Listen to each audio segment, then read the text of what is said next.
Uses of Buchholz relay. Welcome to electrical classroom. আজকে আমরা আলোচনা করব বুকহোলস রিলে নিয়ে, ঠিক আছে? তো বুকহোলস রিলে আমরা কি জন্য ইউজ করি, কোথায় ইউজ করা হয় এবং কেন ইউজ করা হয়, ঠিক আছে?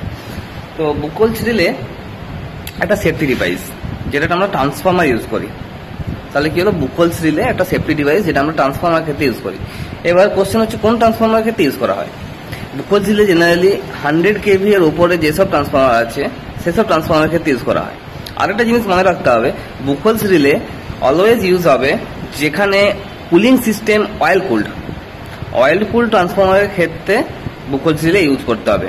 কেননা বুকহোলস রিলেটা যেটা অপারেট হয় সেটা অয়েলের যে গ্যাস ফর্ম হয় সেই গ্যাসটাকে সেন্স করে সার্কিট ব্রেকারকে সে কমান্ড দেয়। সেই জন্য বুকহোলস রিলে অবশ্যই সেখানে ইউজ হবে যে ট্রান্সফর্মারের ক্ষেত্রে অয়েল কুলড আছে। বুকহোলস রিলে কোথায় বসানো থাকে?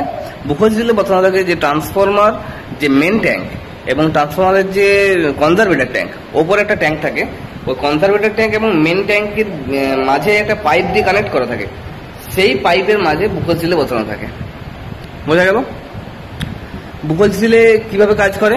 বুকহোলস রিলে ট্রান্সফর্মারকে সেফটি দেওয়ার জন্য কাজ করে কিভাবে, যখন ট্রান্সফর্মার তেলের মধ্যে তেলটা প্রচুর পরিমাণ হিট হবে সেখান থেকে একটা বুদবুদ তৈরি হয়, সেই বুদবুদটা আমাদের বুকহোলস রিলে সেন্স করে এবং সেই সেন্স করে কমান্ডে সার্কিট ব্রেকারকে ট্রিপ করিয়ে দেয়। বোঝা গেল? চ্যানেলটা ভালো লাগলে